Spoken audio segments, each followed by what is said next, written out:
तर संजय राऊतांच्या शिवराळ भाषेमुळे त्यांच्या पक्षावरती ही वेळ आली आहे असं भाजपचे नेते रावसाहेब दानवेंनी म्हटलंय। त्याला देखील संजय राऊत यांनी उत्तर दिलंय।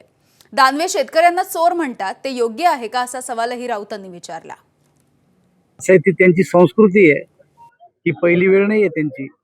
अनेक वेळेस अशा प्रकारच्या भाषेचा उपयोग त्यांनी केलेला आहे आणि त्यामुळे त्यांना अशा प्रकारचे दिवस आलेले आहे। कदाचित संजय राऊताची भाषा जर चांगली असती तर आज जी उद्धव ठाकरेवर पाळी आली ती आली नसती।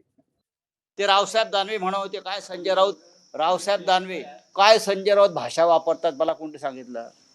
जे रावसाहेब दानवे शेतकऱ्यांना साले, चोर, लफंगे, दरोडेखोर म्हणतात, ती कोणती भाषा? प्रामाणिक शेतकऱ्यांना हे साले चोर आहेत, हे साले लफंगे आहेत, हे साले बेईमान आहेत, हे रावसाहेब दानवांची मंत्री म्हणूनची वक्तव्य आहेत बरं का। आम्ही त्या गद्दारांना शिव्या घातल्या, गद्दारांना।